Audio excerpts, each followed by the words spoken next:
Howdy, everybody, and welcome to the iRacing Formula 3.5 Challenge here at Autodromo Enzo Edino Ferrari, also known as Imola, for another fantastic round of racing here on Apex Racing TV. I'm Austin Knight. I am joined by Alex Skinner. We got Marco Barbadera in the production booth with us up here. And once again, Formula 3.5s here at Imola. Alex, how excited are you for this? I am extremely excited indeed, Austin. Of course, such a brilliant set of cars around one of the most historic circuits on the calendar.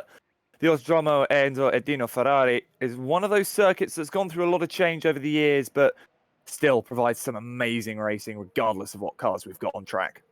Yeah, the track has gone through a lot of changes with adding of chicanes, removing of chicanes, and, well, most part of the track has stayed the same, but let me tell you, the current form of this track is extremely challenging, and it's going to even struggle.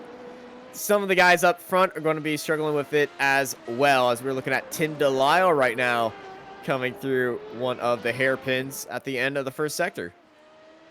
Yeah, of course, and of course, this circuit being one of those, not the most difficult to drive, but it's one of the more difficult circuits to just get the extra few tenths out, especially in such a close field. You know, you can find just those little tenths, maybe little hundredths here and there, but to find, you know, some of these bigger margins is very, very difficult, especially through that very tight and twisty middle sector. Yeah, middle sector turns 8, 9, and 10, especially that tricky 10th corner of Acque Minerali. Very hard as Tim's heading through Variante Alta, that very tight chicane that I know lower formulas, a lot of cars love to spin out, and then it's 14 and 15, Rivazza.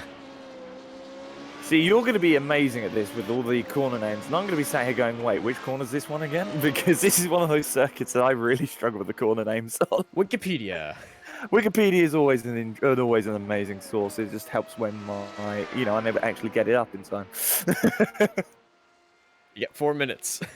Yeah, I have, and I'm doing it now.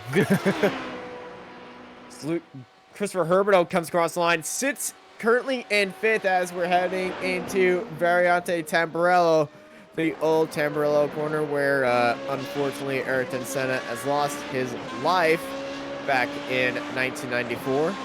So we switch to a very good-looking car around this amazing track, and I'm pretty sure this is going to give a lot of people a lot of nostalgia watching Robert Tarleton in that Ferrari liveried car racing around here. Another car in here is Paul Ilbrink, sitting 3rd now. And Robert Tarleton doing very good for himself. Wasn't here last week because I was off at a real-life track doing real-life racing stuff. And he took the win. How dare you not be on a broadcast here with us at Apex, Austin? How dare you be at a real-life racing circuit? God, the commitment sometimes. How dare I turn down a VIP offer? I got to ride in the safety car, I must say that. So it was extremely worth it. I mean, you know, you already by riding in the safety car and managing to get around the lap, you automatically did better than Detroit last year in IndyCar.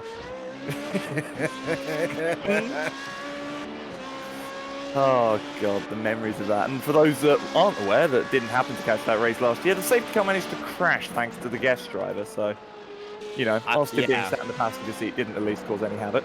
Yeah, the person driving the safety car was actually my old driving coach who gave me my professional racing license. So that must have been a nice reunion. It was hilarious as we're looking at probably the best car in the grid. Tyler Dubas driving that good smile Formula 3.5 car. You can never disappoint a man like myself with a good smile racing livery, or any anime style livery for that matter. I believe all 3 of us in the commentary booth love good smile and anime. I mean, who doesn't? Like, well, actually, I was about to say, anyone who doesn't is, well, just plain wrong. Yeah, my dad. Best liveries on the grid. They're the best. As qualifying is screeching to a halt right here. I believe we just have 2 drivers that haven't put in a legitimate time Shane Russell, he did 2 lap times, but unfortunately, both of them were invalidated. Uh, and Rob Bohr, who is just not coming out on track. We see him sitting in the pit lane right there, decides not to come back out. So 18 cars on the grid for this event here at Imola. And what a weekend in iRacing. Imola's been featured everywhere and in real life with the Formula One Grand Prix this weekend. Yeah, and it'll be interesting to see how well the real life Grand Prix goes this weekend, especially with the, the 2020, sorry, cars with the, I don't know Wish why it I was wanted to say 2009. 2019. I still feel like I'm not living in this year. I still think this year doesn't exist. It is I think most of 2020. us do at this point, to be fair. It's October, man. It's about to be November in a few hours. I mean, to be fair, the closer we get to the end of this year, the better. But of course, as you see, Tim Delisle on the pole here for Positive Sim Racing, the 128.509, and then Robert Tarleton in second place, only 600ths behind. That is going to be very interesting to see if that qualifying pace can translate over to race pace. In third place, Paul Ilbrink, the Radicals Online track racer car, 2/10 back. And again, what's also great to see is that the top 11 are separated by 1 whole second, Austin. Yeah, they got Greg also behind him, Everett Samborski, Fabio DiCarmo, Christopher Herbino, Omar Baja, Tom Wedgwood, Luke Groom, Rob Crouch, Jason Henrique, and 12th place behind them. It is Simon Pizzica, who's racing at his home track, besides Danilo Sanfilippo, Tyler Dubosh, Dylan Freckleton, Rob Bohr, and Shane Russell at the end of this 18-car grid. They're all lined up on that front straight of Bassa, and they're going to be lined up and ready to go for a very fast race around here. We are indeed, and of course... With fans. Yes, exactly. Something that is very rare to see this year, in fact. But of course, it's not a long run down to the first corner, so it'll be very interesting to see who can really benefit for the start here. And of course, I have a feeling that Delisle is going to be looking just to maybe take a bit more of an aggressive defense into turn 1. But yeah, Tamburello is going to be...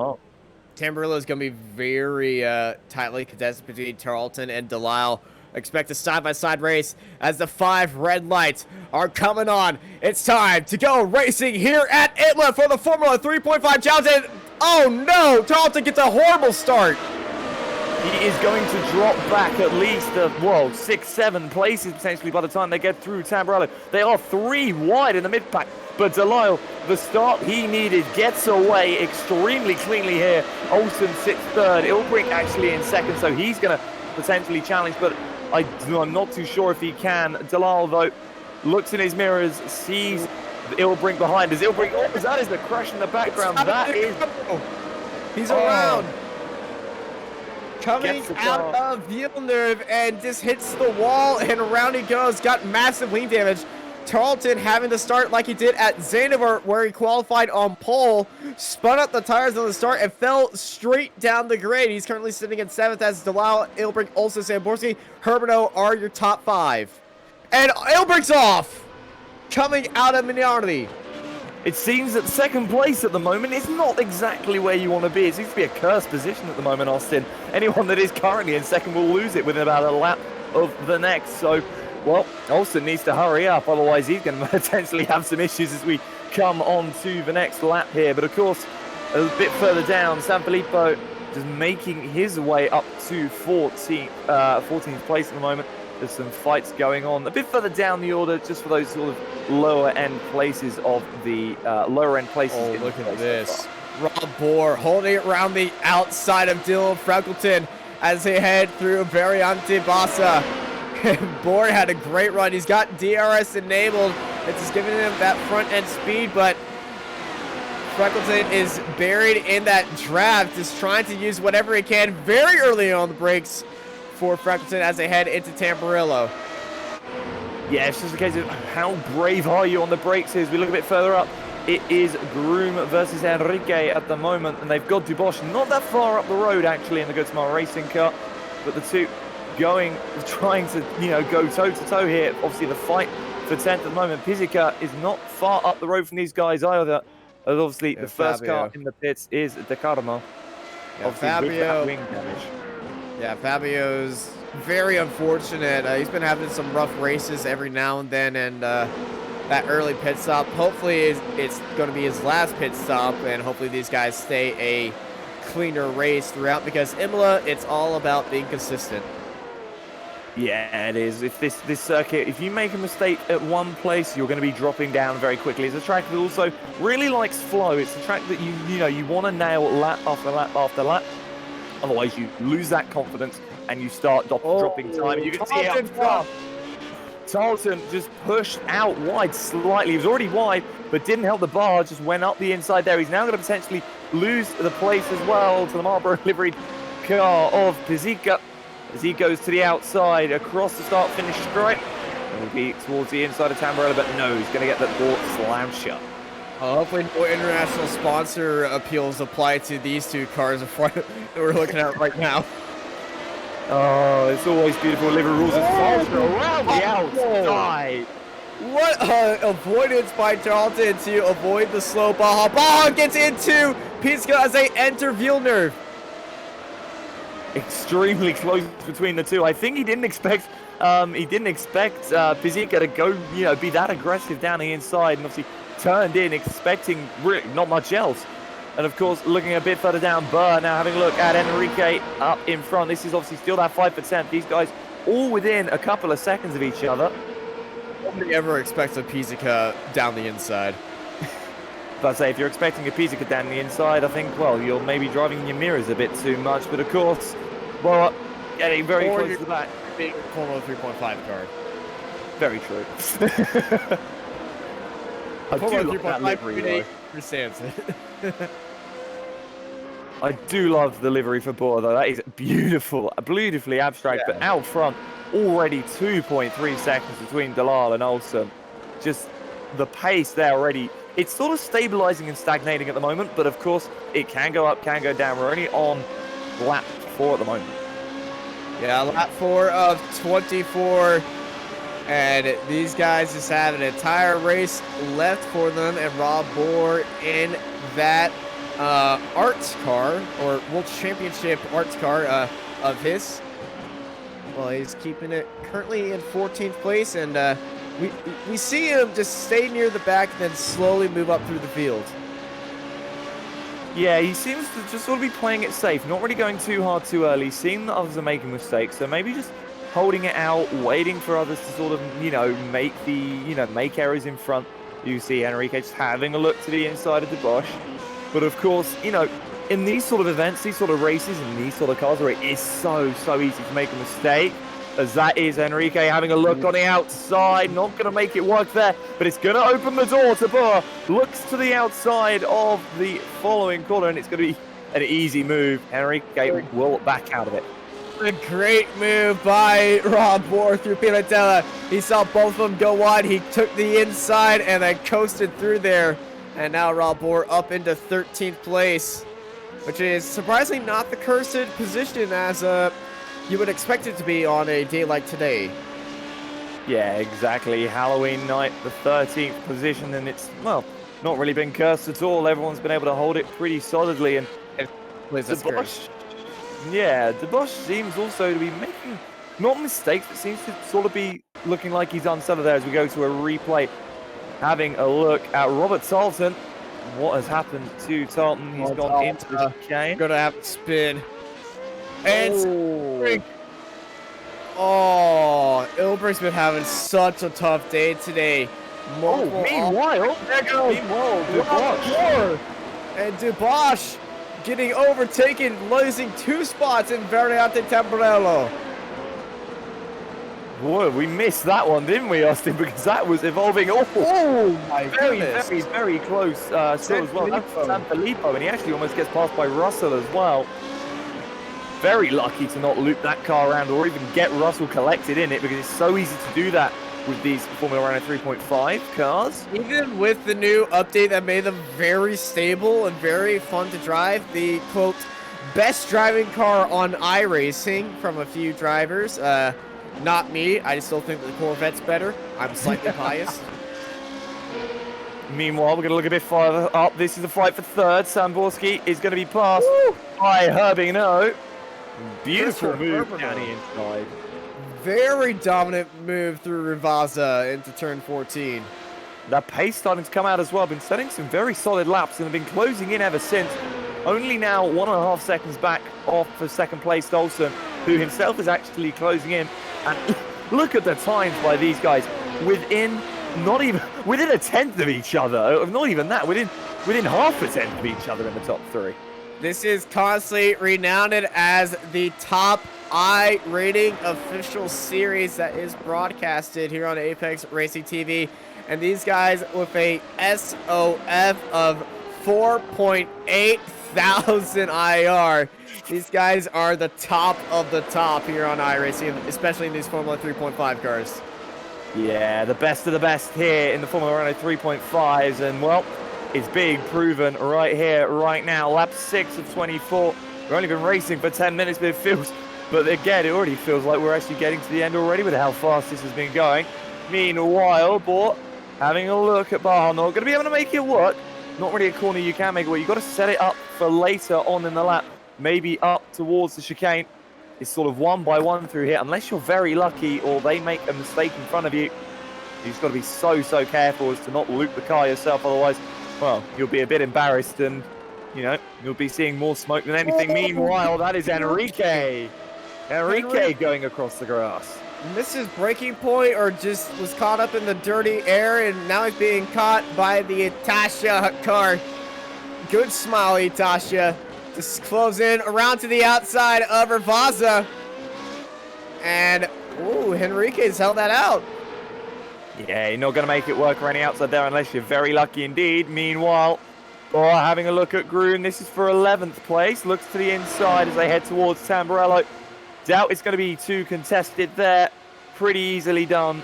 And into turn 1 they go. Now look, Groom very clean. 2 moves side by side. Enrique and Dubaj going side by side, as well as Sanfilippo and Russell as they head through Tamburello. And I must say, I love the variant version better than the original car. Original quarter. Yeah, I know, it's a sin to say that. But it's, it such a does provide an overtaking spot. Meanwhile, Russell and Sanfilippo side by side, as Russell made a slight little mistake out of Villeneuve. That's it, out of Villeneuve. I don't know how I get those two corners mixed up. It always confuses me. They're so similar, it will catch anyone out. Someone says kind of a copy paste, even though when you look at the track map and drive it, they're nothing alike. Meanwhile, goes off the track through Variante Alta. He's going to be serving a slowdown penalty for that. Yeah, potentially. I think he might have been letting him by because of that slowdown penalty, trying to clear it as quick as possible. Ooh, it'd be interesting to see. Looking towards Herbino there. Wedgwood's actually not that far back, only 1.3 seconds behind. These cars so quick down the front straight here. Not really a straight though, but of course if you do let off, it's going to be known. To the outside goes Herbino towards Tamburello. And he's actually got that move done. That is beautiful. Wonderful move with the braking. Nice late braking move by Christopher Herbino. This is what happened at Variante Alta between Edward Samborski and Christopher Herbino. So we run aboard Samborski. Herbino went onto the curves. Big spin lockup. Samborski goes around to the outside willingly.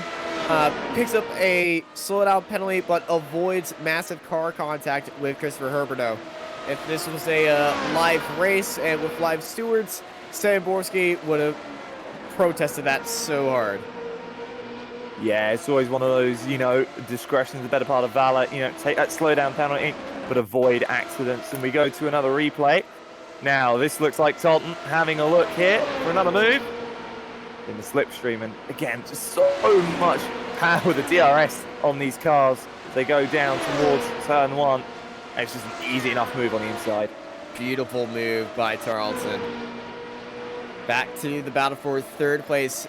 Herbino, Samborski with Wedgwood haunting them behind. A little bit of a spooky of his haunting, but these two are being chased by him. They are indeed, as we head down towards someone again. for the 9th time in this race. Only 9 laps complete. It feels so much action already in the first, not even 10 laps of this race, Austin. But of course, Herb and I were now on board with Wedgwood as we come out of Tamburello and towards Villeneuve. It's such a fast first sector as well, actually. You know, you don't realise how fast it is until you actually drive it. It looks so much slower than it actually is. And it's a lot more tricky to keep these cars stable here. Even the Skip Barbers, that first sector is pretty quick. Yeah, and they have barely any downforce in those things. You know, let alone Formula Renault 3.5s that are built to have, you know, I think pretty much similar downforce, almost up towards the current Formula 3 cars, I think. It's so, Formula 2. Formula 2, that's it. So, you know, these guys pretty much running cars with similar downforce variances to those on nearly at the top of the you know, the Formula 1 support ladder. And, well, you know, with not as much power, of course, but No, you know. I'm gonna have to pop in there. According to the actual FIA ladder, these Formula 3.5 cars on iRacing are producing exactly the same power as the Formula 2 cars. We got a incident between Dubois and Russell. Is that a late braking lockup or a mistake? We'll have a look now on the replay. Through Minerali, 9 and 10. Oh, this might be a lockup onto the entry, and then, oh, hold the brakes. Oh, no. That didn't even look like a lockup. It didn't look like he slowed down. Because usually, you know, that wouldn't be that bad. They're on board with Shane Russell now. Went screaming in there, and I think at one point he said trick or treat, and then he just unfortunately netcoded into him, and unfortunately he got the trick instead of the treat. Yeah, it's a shame, and that's going to drop those guys down the order. It was great to see the Atasha car fighting actually pretty solidly as well, actually. Nearly in the top 10 at one point. Russell into the pit lane. Dubois staying out. Maybe doesn't feel the damage is that bad again. There's damage. Bent front wing though, yeah. Probably going to feel it out and come in this time by. Yeah, if we see Dubois turned around, we might have a little bit of an incident. So you can see some of the skid marks left by that incident through Minerale. And I'm gonna be honest, when the Apex Racing Academy Formula 3 race came here, I was expecting more incidents through Minerale. Gonna be honest, there was not. Tamburello, on the other hand, there was a few. Yeah, there's 2 corners that you have to watch out for here. It's Tamburello or Minerale. And it's those two. They alternate every single event that comes here. You know, and Villeneuve in official races. Villeneuve in the lower official races. That one. Oh, don't even get me started. Yeah. And speaking of the Apex Racing Academy Formula 3 series, that's coming back next Saturday at an earlier time to accommodate more racers. So if you want to watch some excellent Formula 3 series, or you want to race in the Apex Racing Academy Formula 3 series on your own, go to apexracingleague.com and you should find out more information there. Unfortunately, I will not be competing in that series this season as last time I came here, I was barrel rolling across the track and then blew up on somebody at the commentary box for commentators cursing me. I mean, I'd love to see that again. Oh, don't worry. All Apex Racing Academy races are saved, unfortunately, as a VOD on Apex Racing TV. It's not unfortunate at all. It gives us the time to go back, enjoy the history, and, well, laugh at ourselves, really.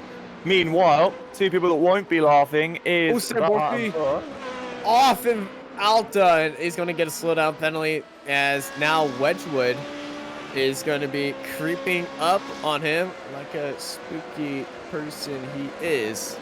Not that he's spooky at all. I'm just trying to make some Halloween puns right now. You're trying to make some Halloween, like, puns or, like, little hints here, and it's not working out.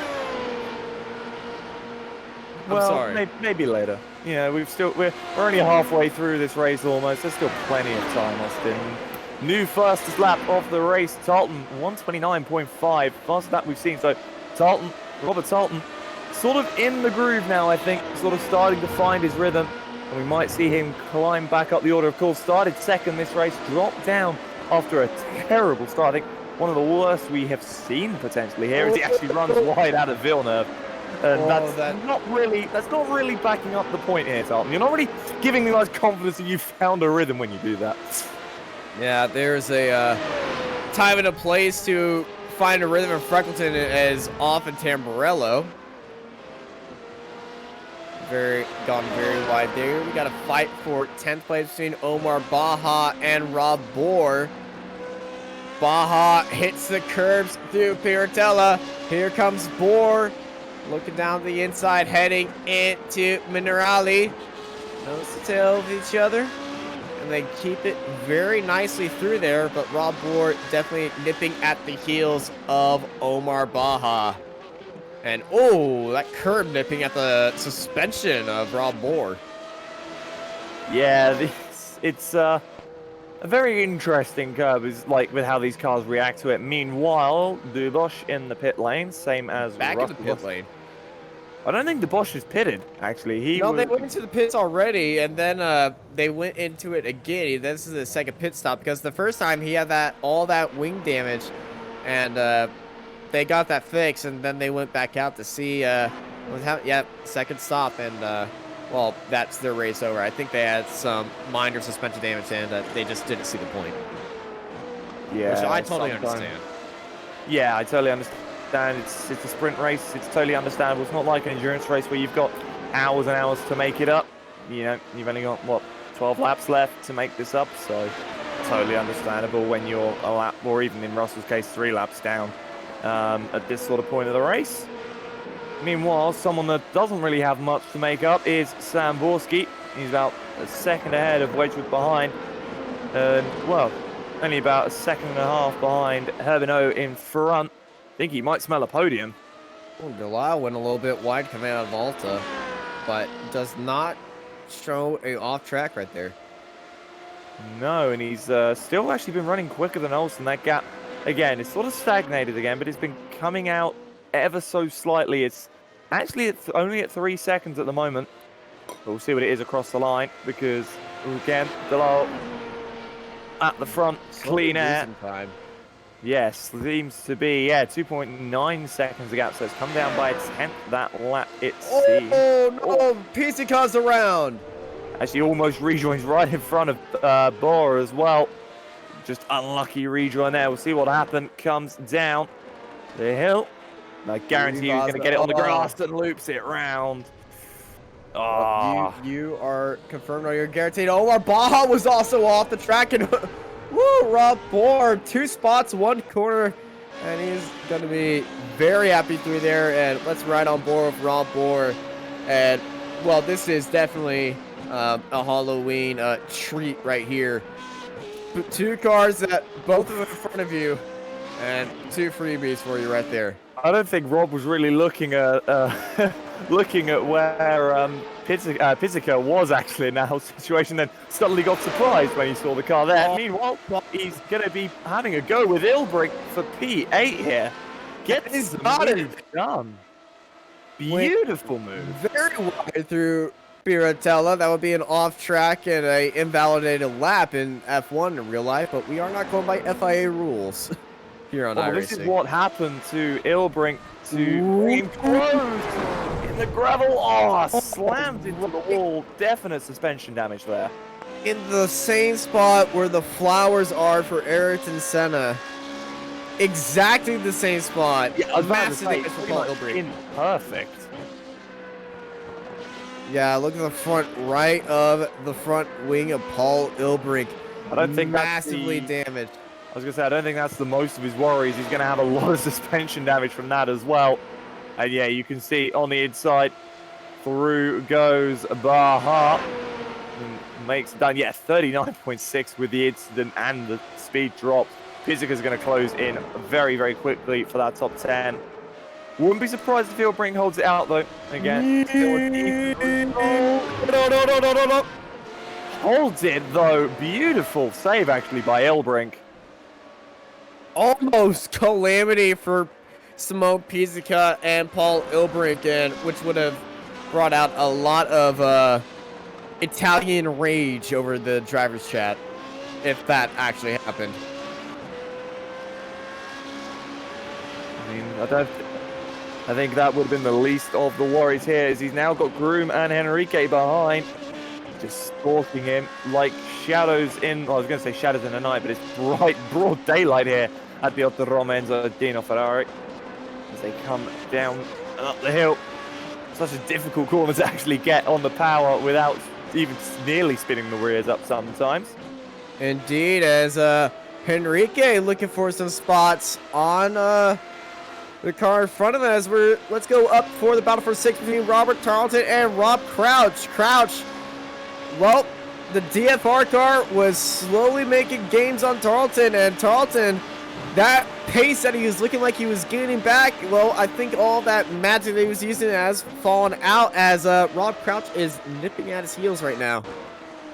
Yes, indeed. And we do have a replay as well from Tim Delisle. Oh no. What has happened to our leader in the Positive Sim Racing car? Yeah. That's what I was going to say. It's one of those corners that you just, the car, you get that weight transfer ever so slightly wrong, the rear's gone. And it will just snap, and it will try and hurt. Can he get it right this time, though, is the question. Yeah, probably taking it a lot smoother through there after last lap. Tim Delisle line, don't be surprised if he now sets the fastest lap. Because that's usually what happens when Tim Delisle makes a mistake. Just fast lap. Even with that mistake, he was still 7/10 quicker than Olsen in second place. Olsen gained 7/10 on the last lap. Oh yeah, sorry. The brain, please work. Get it right. Green means they gained. Green means they gained. Orange means they lost. Get it right. Regardless, obviously that gap now down to 2.5 seconds. So lap 17 we tick on to now here in Imola. And still going to say 2.5. And yeah, his best lap as well. As you said, Austin. I've been commentating on Tim Delisle for 3-4 seasons now. New fast lap of the race, though, goes to Robert Tarleton. The only one to really seem to be matching Tim Delisle's pace. But unfortunately, Tarleton just... his Achilles heel is those starts. He's been having such bad starts, race after race, whenever he's on the front. Yeah, and that's the one thing you really need to get right in these Formula cars. Meanwhile, Enrique to the inside of Tamburello. He's going to have it on the outside for the second part, and he's not going to get anything there. Meanwhile, Sanfilippo is right on the back of these two as well now. Due to that, he's going to have a look to the inside as they come towards Villeneuve. And in the background, you can see Ilbrink, the suspension damage car, down to 14th now. Meanwhile, up towards the hairpin, not going to have a look at the moment. Just going to keep that car nice and stable, it seems. There's definitely going to be a move heading into Piratella. I have this feeling that both these guys are going to go. I'm going to have my head in my hands when they come through Piratella just because of the potential there is. And they've actually spread away from each other as they head into Alta. Watch out for Enrique trying to look down the inside, but they're so spread out. I don't think there's going to be even a remote chance for that. So they head into Alta. Very aggressive over the curbs goes Enrique. Keeps the back end controlled. Down boy, he says, as he tries to chase down Luke Groom. Yep, and another fastest lap, a 29.394 for Tarleton. He is flying right now. And he's going to be on the back of Wedgwood soon, potentially to make a move. Was it 1.2 at the moment? But could you imagine, Austin, if Tarleton hadn't have had that bad start, what a fight we'd be seeing at the front right now. As apparently you're resisting the Austin assault right now, according to our YouTube chat. Really? And according to Marco. And big wheel from Luke Groom. And to be honest, I have no idea what an Austin assault is. So Marco needs to let me know on that. Marco needs to explain this to me as well. Again, my first broadcast at Apex, I still need keying in on half of the things that go on behind the scenes here at Apex. So I think that's when I just turned into an auctioneer and just won't shut up. I mean, you've got someone that's used to leading a racing broadcast and another person that's probably used to leading a racing broadcast. We will not shut up over each other. Meanwhile, some other things that won't shut up over each other are those beautiful Renault engines in these Formula Renault 3.5 cars as they come up towards the chicane at Alta. Again, Sanfilippo's just sat there. He's not able to, you know, make a break. He's not able to get it through. He runs such a tighter line. He just doesn't seem to get the run out. And just make their way down the hill. Robert Tarleton does not set the fastest lap of this race, but Tim Bilal has set his new personal best lap of this race with a 1:29.48. Yeah, and he's starting to... Actually, that gap is still coming down. 2.2 seconds between him and Olsen now. So, as we get towards the closing stage of this race, maybe the tyres are starting to sort of, you know, not be where Delisle wants them. And Olsen's going, nice sniffing opportunity here. Maybe, and hopefully, we can see that gap come down. Yeah, but Delisle did have that bit of a slide that did chew up some of the tires he had, but last lap was 0.2 faster than Greg Olson's last lap. So we're going to be very... Zamborski's dropped. What has happened to Zamborski? And that is actually Tolton around the back of Wedgwood as well. So let's have a look on the replay. Zamborski... Coming through Minerali. Oh, is he going to drop it where I think he drops it? He certainly is. And and unfortunately, he did drop it like it's hot, especially his tire temperatures. Thankfully, managed to keep it, you know, out of the wall though. Just saw that car losing it and just hit the brakes immediately, which has allowed actually Tarleton and Wedgwood to be right next to each other. And there we go. This is a fight for fourth. Tarleton now only 2 places off where he started. Sets the purple lap again. Not a much of a 1:29.1. This is qualifying. Robert, calm down. He knows what he's got to do. He can sniff a podium. He's 4 seconds back now. There is definitely a chance for him to get this podium again. Only 5 laps remaining here as we are on lap 20. Delisle, I think he feels he's got this in the bag. 2.5 seconds between him and Olsen. Again, and then 2 seconds from Olsen to Herbino, but still that 4-second gap between Herbino and Tarleton could still come down within a matter of lap or two, Austin. Yeah, a lap or two can cause a lot of mayhem, especially here at Imola. We saw it with Delisle. He was caught out by Minerali. Is some of these dangerous Imola corners going to start haunting these cars very soon?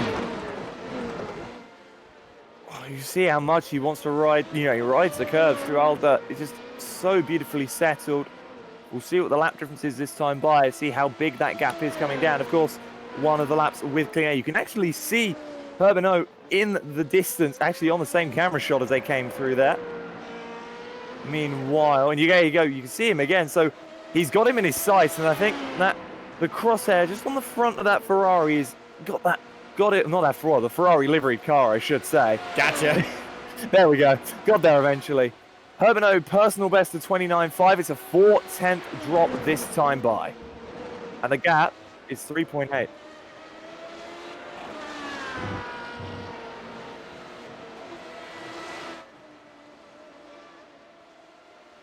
Oh. Again, sometimes I'm really confusing. we get things through, and my brain just sometimes struggles to process things. No one understood why you were saying, oh, Marco was relaying a message to you, and my brain sometimes can't handle 2 things at once. Sometimes he's very good at it, and other times not so much. One thing it is good at, though, is... Yeah, I was about to say, one thing it is good at noticing, though, is that 2 cars are very close on track, and it's still Grub and Enrique. Sanfilippo has dropped off by a second and a half now, so, you know, that pace has sort of dropped away from the Italian. Of course, we now got 2 Americans fighting each other, so, well, this will be interesting to see how that one goes.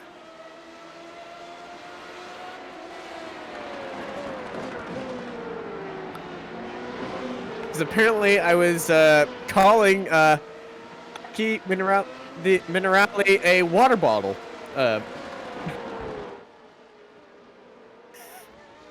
Or Marco's just memeing at me. Fastest lap again, half a second now. Tarleton at 1:29.0. He's going to be in the 1:28 to the end of this race, Austin. You know, the gap actually coming down, though. I'm not going to fight that. Tarleton is on point to go for that 128, but we've seen Delisle pull one out of his hat, and the race for 28 is definitely on. This is going to be so close. It is still 3.5 seconds between Herbino and Tarleton. I don't think that will come down unless Herbino makes a massive mistake, but we have seen it from pretty much everyone on the grid today. Even Delisle, the man who seemed to be, well, pretty flawless throughout the entirety of qualifying and the race, still made that mistake. And actually, Olsen is not that far ahead of Herbino now. Yeah, Greg Olsen's pace is dropping. Christopher Herbino's last lap was 0.3 faster. If they start having a ding-dong battle for second place, Robert Tarleton might come in there and sweep both of them off their feet. Be interesting to see indeed, as Tom running out so wide on the exit there. So lucky not to get a wheel on the gravel. 29.016 from Delisle. You said he's pulled it out of his hat before. Well, he's gone and done it again. I think only 1,000 slower than the fastest lap of the race that time by. Meanwhile, it is incredibly close between Delisle and Tarleton, and it's kind of like we're watching a rally stage as Olsen and Herbino are slowing each other up. Yeah, 3,000. Jeez. This is a NASCAR race. What is this? Well, it was very close in qualifying, Austin, between the two, and I think now these two are sort of 900s. Yeah, meanwhile, that is Enrique having a look at Groom into Tamburello. It's the replay of what we saw a few laps ago, and he gets the move done down the inside. And manages to actually hold it on the outside as they head out of the corner through Villeneuve. What a move by Enrique heading into there. Just very confident on the brakes on Luke Groom. Both of them kept the space, and let's get a nice replay as we ride on board the 15 of Jason Enrique down the inside on Luke Groom. Stop inside, then go through Tamburello, and he makes that move. Beautiful move and nice and easy. We currently look at Pizzica as he comes up through, and oh, that is a mistake from Sanfilippo. No, Sanfilippo. That is not ideal, but we come on to the final lap of the race. Your leader, Tim Delisle, out in front by a whopping gap of about 4 seconds at the moment. Austin, it has been, I won't say a flawless drive because we did see that mistake earlier on, but it's been pretty much perfect. Yeah, he had one little heart and mouth moment, but Tim Delisle, purple sector 1, purple sector 2. As he enters sector 3, are we going to see a purple sector 3? Has he just been leading us all this entire race? He's definitely going to be the one to go for the 28-second time. He heads through sector 3, green sector 3 into Alta. A little bit of a curb jump, goes a bit wide. Heading down to purple sector 4 into last time through Riviaza. 1 corner to go. Ladies and gentlemen, your winner of your Formula 3.5 challenge here at Imola, Tim Delisle. Beautiful finish by Delisle with a 28.9. Olsen second, third is Herbino, fourth. Can he do it? No, he can't. He's off with a 29.04. Wedgwood fifth, Samborski sixth, Crouch seventh. Burr is going to end up 8th place. 9th is going to be Baja, and 10th is going to be Pizzica. It's another race, another grand slam for Tim Delisle. Pole, led every lap, fast lap of the race, and oh my goodness, we got a Formula Ford. Oh, not a Formula Ford just yet. He's still got a front wing. But as we come, let's see what happened. On the brake, on the power, car snaps from underneath. spins it round into the grass and into a barrier, and there goes the rear wing. Well, he's still going to finish as long as he can get the car back. He's probably going to run it on the pit limiter, actually. Actually, is that DeCarmo behind him that might get a place here? Is seeing this of him. This Frankenstein of a car. We're going to have a drag race to the line, but won't even need it though because he's got no rear wing. He's basically got free DRS. Freckleton carries that out there, and what a move.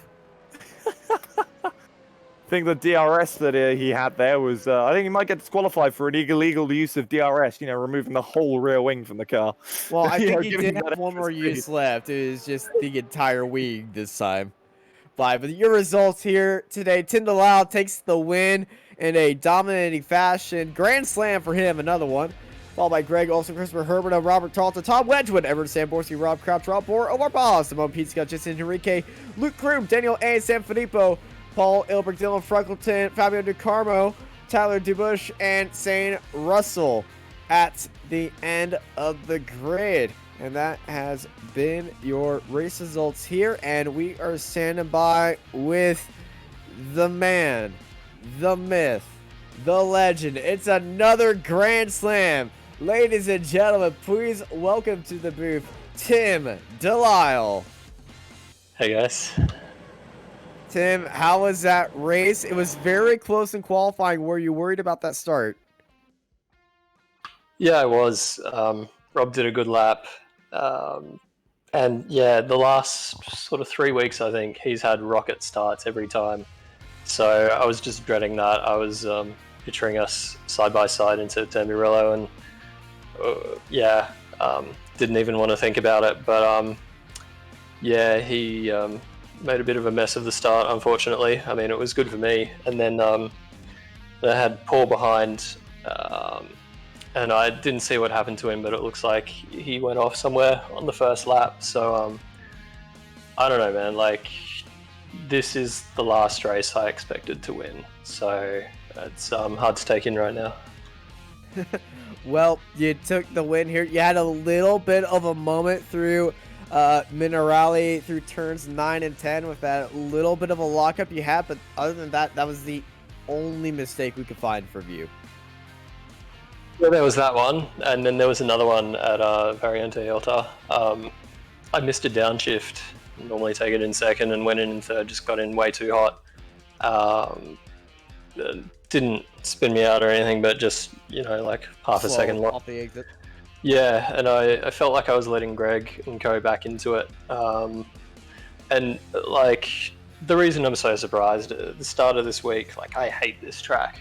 And Tuesday, I literally did an hour of practice where I had a single clean lap, and it wasn't even a fast lap. Like, I just mean a lap without an off track or a spin. So I've struggled so much this week, and so that was weighing on me pretty heavily, especially as I started to give up the lead that I'd built. Everyone was pulling me in, and then I just put my head down. I had some DRS saved for the end, and just decided the best way to keep the lead is to just go for it, and so I did. Well, go for it and take it. You certainly did here today as you took the win here at Imola. Tim, it is always a pleasure to see you on track, and it's always a pleasure to see you up front and taking wins. It's another Grand Slam for you. Before we let you go, anyone you want to thank?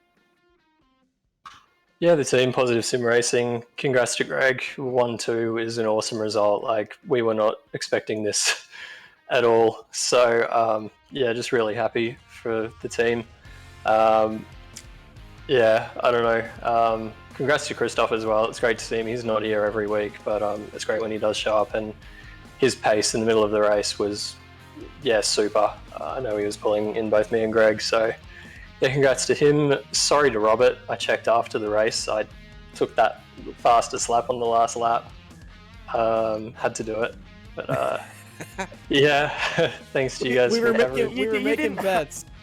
You didn't have to do it. You decided to do it. Is what you know, you could have just led off at the end, you know, just cruised across the line. No. You decided just to go flat out across the line on the final lap. So, I don't think there's any wish of I didn't have to. Well, I mean, if you want the Grand Slam, you got to go for it, right? Yeah.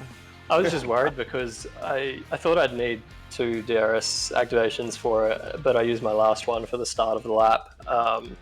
But yeah, I just nailed everything else. So yeah, it was a great way to cap an interesting week. All right. Well, it's certainly been an interesting week for you. Congrats on the win, and you have a great morning. As well, another win here, and yeah. Thanks. See you guys. Alex is standing by with Greg Olson. I am indeed, and if my everything will work, so we can bring him in. Greg Olson, second place here today in the Formula Renault 3.5s at Imola. Your pace, man, you were really keeping Tim honest, but it just wasn't enough today. Oh no, but I wasn't really focused too much on Tim. I was looking at Ed and Christoph Ebiner behind, and I was hoping to gap them, but Christoph kept coming back at me, so I was pushing so hard. It was such a tough race. I saw Tim make a mistake. Christoph and Ed, they made mistakes. Even I made mistakes as well. Like, we all made mistakes, and it was just trying to balance that fine line between going for outright pace and maintaining consistency, and not having a huge mistake. So yeah, that was I'm really mentally tired after that one. That was a tough race. Not surprised at all, especially when you've got so many guys literally breathing right down your neck and literally on your gearbox. As if they've got a tow rope. They've just, lassoed it round, attached it to the rear wing of the car, and then just going, yeah, you pull me along. I'm not going to really do much else for this race. But, you sort of come to these races, especially here at Imola, and do you look at these sort of races, especially from like your perspective, someone that's not potentially looking at, say, Tim, to go for an outright victory, but maybe to bring home like a podium or a top 5 as sort of these sort of events? Do you look at them sort of and then look at the people around you and go, right, I've got my work cut out? Or do you look at these guys and go, nah, I've got the pace on them, I'll be fine? Well, at the start of that season, of this season, I kind of was a bit arrogant in a sense that I was thinking about it that way, but I quickly got a reality check, to be honest, at Silverstone. And since then, yeah, like, I've gone back to how I've always done these races, which is I'm just trying to get a top 5, stay out of trouble. If I get on the podium, then I count that as a tremendous success. But no, look, I'm just trying to do my best race, because anything less than that, and all these guys are super quick and they're super consistent now, and I just approach it, as I don't know. It's just I'm always in for a fight. I know I'm always in for a fight, no doubt about it. Yeah. It's always one of those difficult, always one of those tough races where you're going to be fighting people, especially in such a competitive field here, especially here, 4.5K strength of field, especially a circuit like Imola where everyone's always within, a couple of tenths of each other.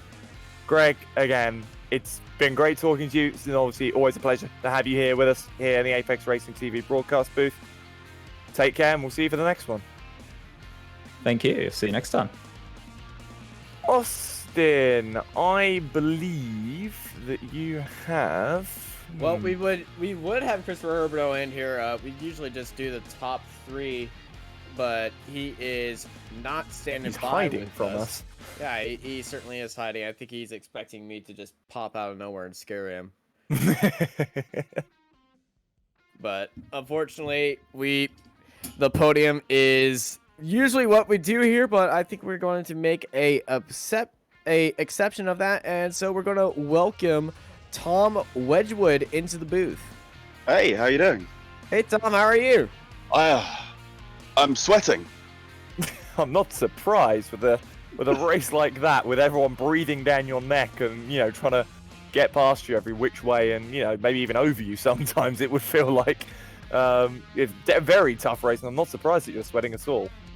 Yeah, no joke. I mean, I've been practicing with Rob Crouch and Edward, and I race against Herbie in the 2.0. Herbie's always like, you know, a second quicker than me in the 2.0. Rob and Edward both like consistently like 3-4 tenths a lap, like quicker than me. And then all of a sudden I'm in front of them, and you're like, what do you do with this? And it's hard to get it out of your mindset that you don't push. Stop pushing. You don't need that extra 1% because it's going to end up you being P12, you know? As I say, we did see that from a couple of drivers today on the grid who did try and go for that extra 1%. And then, well, the mistakes came through, and around they all went. And you were lucky not to get caught up in a couple of those. They did happen, well, seemingly right in your mirrors. Yeah, there are a few that happened, but the nice thing about racing in a split where everyone is fairly decent is they don't make the stupidest decisions after they've messed up, you know? So they won't re-enter the track like directly in front of you and just destroy your race, or, you know, they won't that's what break you hope mid-corner. anyway.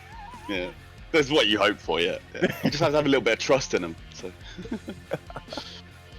Yeah, I haven't driven that consistent all week. I've only been driving the 3.5 for maybe 4 days now. Jesus. I wish I could be that consistent in 4 days in anything, let alone in something like this. But you see, I'm not that good. This car just suits me, and I love this track. The only reason I gave it a go is because of Imola. I mean, next week you'll see. I'll be down there at the back of the grid next week. Austin, do you have anything, my good man? Nah, that is...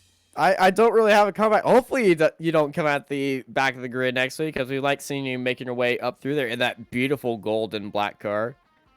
You like that? That's a team livery. It will change next week. There'll be some more decals and things on it, but yeah. All right. Dan from the team made that one. Well, it Does certainly look is very a pretty. beautiful team. Before we let you go, anyone you want to thank?